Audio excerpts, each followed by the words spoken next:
911 location of your emergency. Hi, something is happening. Something happened in our house. We don't know what.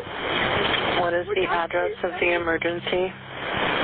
1122. What is the rest of the address? Oh, Kings Road. The energy is everywhere. They don't know how to react. Tell me exactly what's going on. One of the roommates has passed out, and she was drunk last night, and she's not waking up. They're still in this level of denial of what's actually transpired in their home. Okay. Oh, and they saw some man in their house last night. Yeah. At first, the police came out and said there was nothing suspicious about it. Can I just tell you what happened pretty much? What is going on currently? Is someone passed out right now? The dispatcher doesn't want to hear about what they think happened. They want to find out if we can actually save this life. I don't really know, but pretty much at 4 a.m. Okay, I need to know what's going on right now if someone is passed out. Can you find that out? Yeah, I'll come. Come on, but we gotta go check. But we have to. There was somebody in the house at 4 a.m.? Is she passed out? She's passed out. What's wrong? She's not waking up. Okay, one moment. I'm getting help started that way. Okay, thank you. We don't see this sort of thing happening on a regular basis. Okay, and how old is she? She's 20. It literally sent a chill through anybody that has kids. I have already sent the ambulance and law enforcement. Stay on the line. Okay. There's a police here right now. Okay. I think yes. Are you talking to the officer? Yes. Okay, I'm going to let you go since he's there with you and can help you. Okay, thank you. Bye. Okay.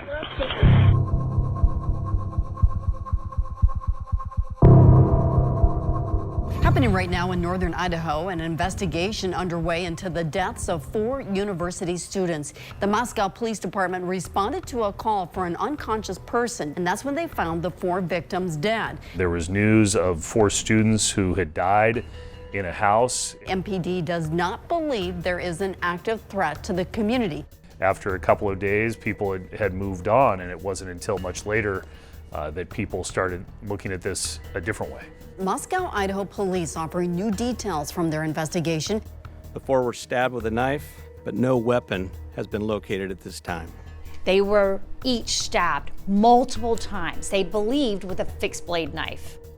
The victims were perhaps asleep at the time in their own beds. Some had defensive wounds, and there were no signs of sexual assault. It's not a single murder, it's a multiple murder, all taking place in one location. We cannot say that there's no threat to the community. Please stay vigilant and be aware of your surroundings at all times. I think people were initially a little freaked out. It's a horrific crime to begin with, and it's a needless loss of life. People were cut off in their prime. Most crimes, particularly crimes of violence like homicide, are against people who know each other. It wasn't a situation where the house was broken into, where the perpetrator was trying to steal something. So it makes the case even more brazen, even more horrific. For parents, this is the worst case scenario. When you send children off to school, the last thing you're thinking is that there's going to be a mass murder.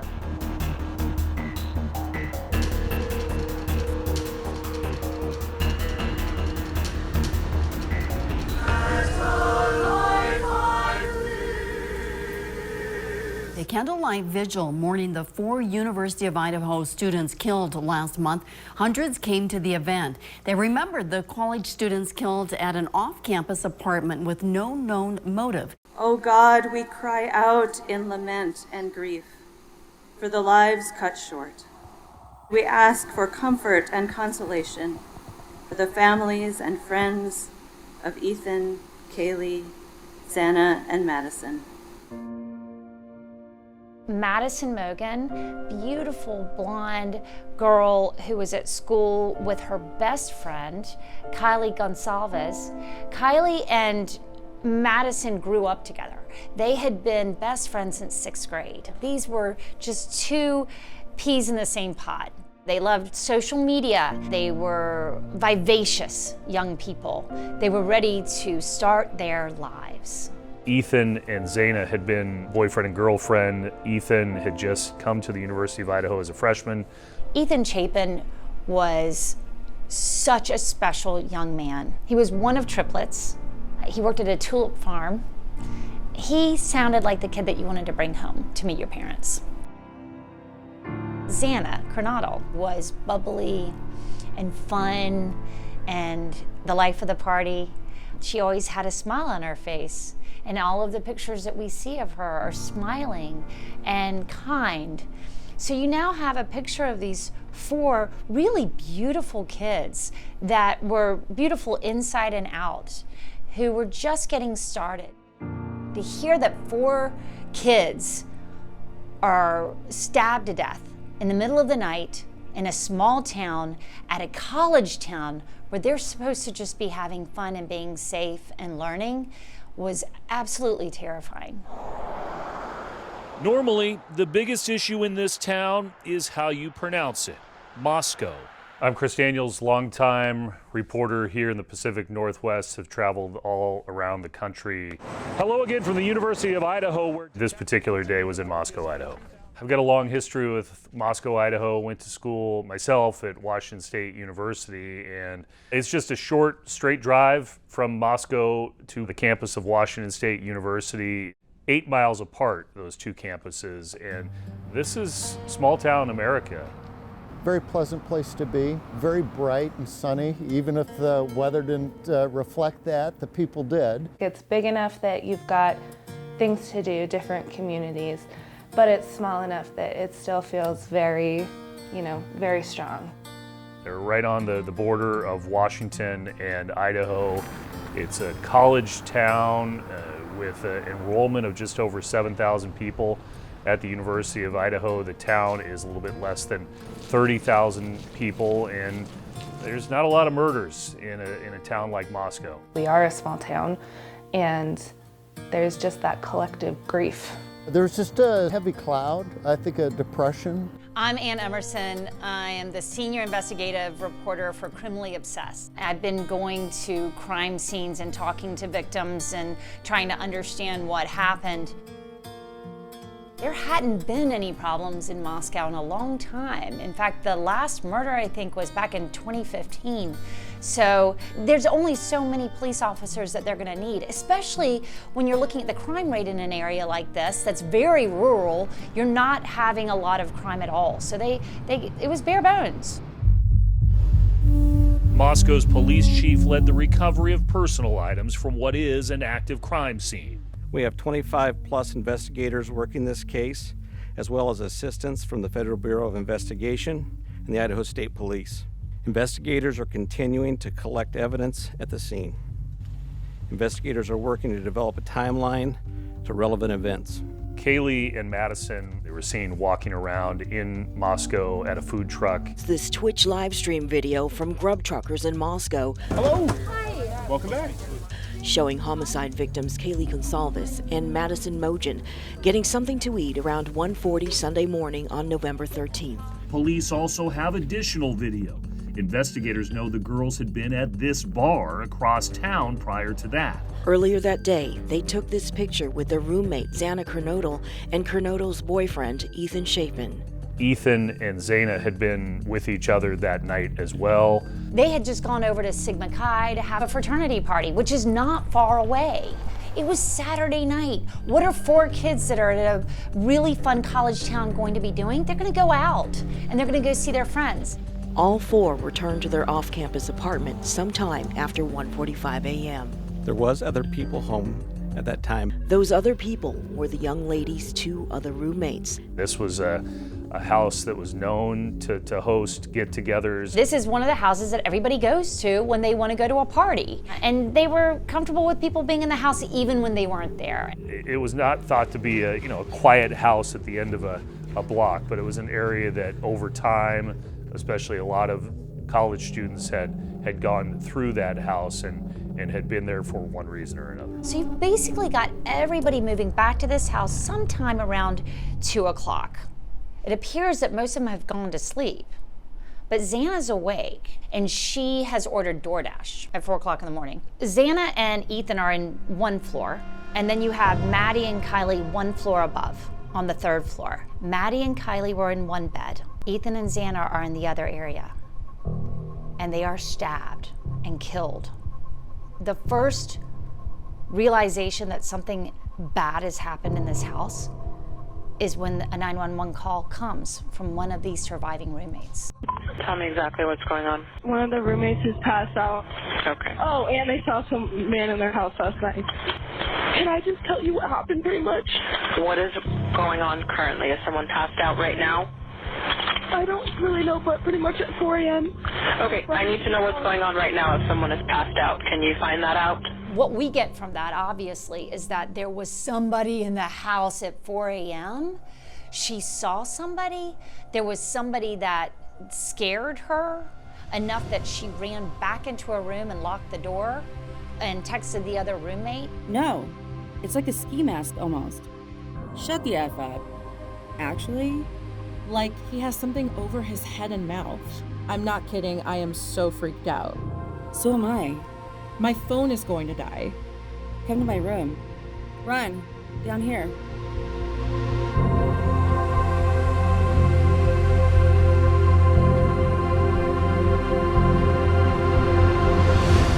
One of the surviving roommates may have seen the killer on his way out towards the back sliding glass door. Around 4 a.m., surviving roommate Dylan Mortensen reportedly heard someone who she thought was Kaylee Goncalves saying, "There's someone here," and a male voice saying, "It's okay, I'm going to help you." Mortensen opened her door a 3rd time after she heard someone crying in Xana Kernodle's room, seeing a masked man dressed in all black walking past her as she stood in a frozen shock phase, then locked herself in her bedroom.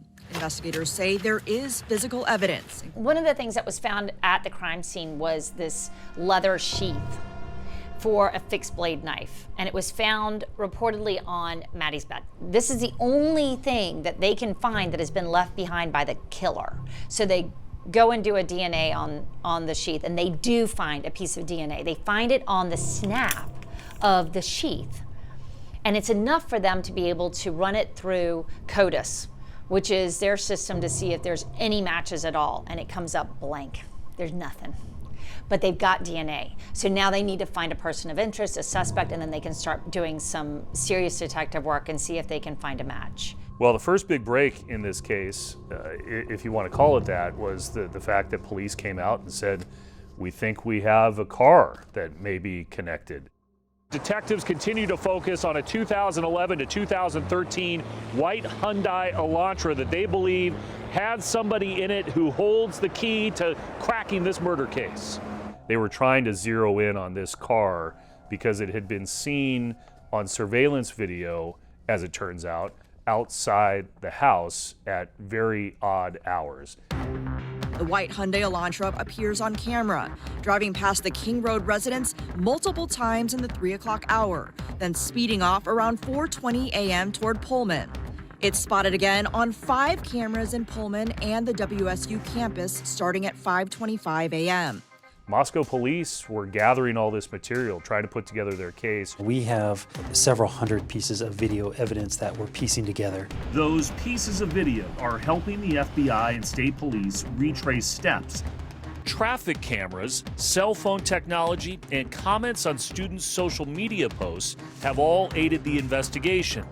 Just a few things I have noticed myself. Cyber detectives have eaten up any morsel of information, fueling national interest. Just being a weird, armchair detective. I feel like it might be like someone who was jealous of them. The people that are probably the suspects or involved are all flying home. There was a lot of speculation and a lot of amateur sleuthing on TikTok and Reddit. Thank you. The Moscow Police Department really stopped doing repeated press conferences to update people on where the investigation was leading them, so that turned people to go to these social media sites to try and solve it themselves.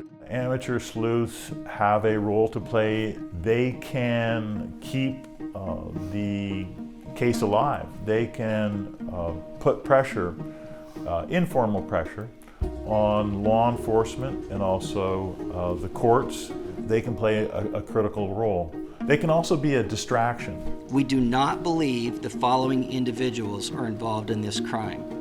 The 2 surviving roommates. Moscow police had to come out at a certain point and tell everybody that these people weren't suspects and cross them off the list because there was so much speculation. Moscow Police Captain Roger Lanier also says this male in the grub truck surveillance video is not believed to be involved either. A private party who provided rides home to Kaylee and Madison in the early morning hour of November 13th. And they say that person is also not believed to be of interest. Thank you. This was one of those cases that captivated a lot of people's attention, and they were trying to solve it themselves because they felt like Moscow police were not advancing fast enough. A major breakthrough in this case. An arrest has now been made.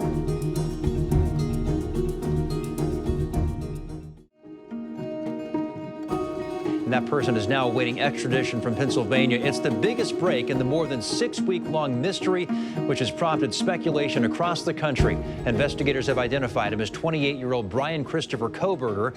Pennsylvania State Police arrested him at a home in Albrightsville on a fugitive from justice warrant. Idaho police formally announced the arrest of Bryan Kohberger late this afternoon in Pennsylvania, hundreds of miles away from the crime. How are the Poconos tied to Pullman and Moscow? Kohberger is a PhD criminal justice student and has been attending nearby Washington State University, just 8 miles away from the Idaho campus. Kohberger was like everybody else going home for the holidays. It's Christmas time. So he had his father meet him in Pullman, Washington. He gets into the car with his dad and he drives across the country, back home to Pennsylvania, where he's from. And on that drive, while he's in Indiana, we don't know if it was a coincidence, we don't know why, but twice he gets pulled over in Indiana. Take a look at your driver's license real quick if I could. See, he's right up on that van, man. He was right up on the back end of that van. He's following a car too closely. There was nothing strange about the traffic stop, but we have the body camera so we can see what it actually looked like. But do me a favor, don't follow too close, okay? All right, thank you. Appreciate you. And then, just a few miles down the road, the cops stop him again for following too close.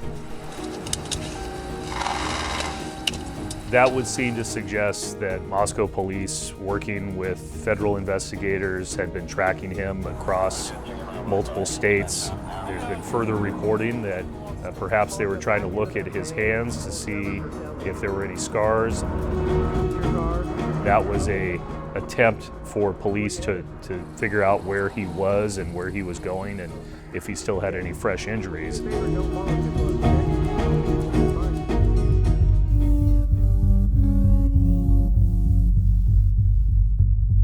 Accused murderer Bryan Kohberger is now in jail in Idaho. The plane carrying the murder suspect landed at the Pullman-Moscow Regional Airport. Idaho law enforcement took Kohberger to the county jail. The 28-year-old waived extradition in a Pennsylvania court. DNA evidence reportedly links him to the stabbing deaths of 4 University of Idaho students. This is really serious evidence. Police believe the murders happened over a 25-minute period the morning of November 13th. Investigators say they connected Kohberger to the killings using DNA evidence, cell phone records, his car, and also surveillance video. All rise.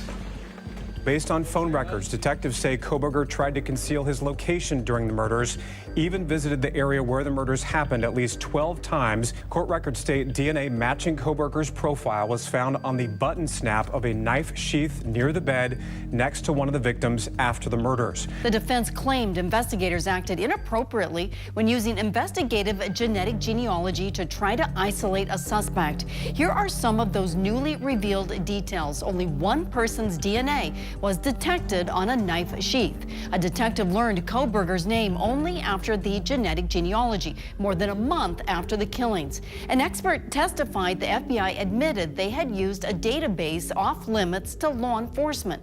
Prosecutors did not directly respond to that claim during the hearing, and ultimately the judge did not suppress the genetic genealogy evidence. The defense has a long road ahead of him in this case. There are still a lot of unanswered questions in the Bryan Kohberger case. If he goes to trial, if he is convicted, if he's sentenced to death. These murder counts could get him, with this special circumstance, the death penalty. And in Idaho, that's the firing squad. So that's what he's looking at. One of the things that they're going to have to do is make him more sympathetic to a jury. That gets a lot more difficult when his behavior may seem odd or off-putting or just off. The other thing that they're looking at is who else had access to this house. Everybody had access to this house. The defense naturally can start looking at who else could have been there. Were there two suspects? That's certainly something the defense is going to be playing with. There's another thing that the defense has brought up. They think some evidence for another person of interest could be buried within all of these leads, within all these tips. Have they unearthed something that we just haven't seen yet? That is going to be a major question. The horrific nature of the crime, the fact that all the people were killed in the same place, all four of them are students, and then the extra component that the suspect is a PhD student studying criminology, criminal justice. Those are, four major components that call attention to this crime, and it cries out, movie made for TV. Prosecutors want to use a college paper as evidence. It was written by Bryan Kohberger, the accused killer. The 30-year-old wrote the 12-page report in 2020 for a criminal justice course. The paper details how crime scenes should be properly investigated and evidence preserved. With all of this attention for a small town, the case was made that the trial should be moved down to Boise, Idaho, which is the state capital, a bigger jury pool, and so he is now scheduled to stand trial in August. I think the entire country's attention is going to turn to Idaho during this trial. This is a 3-month trial. And I believe that we are going to see an enormous amount of interest in this case because it is the ultimate story of horror. Small town America attacked by this horrible event. It has shattered the innocence for that community. And I don't think that America will rest until this is done.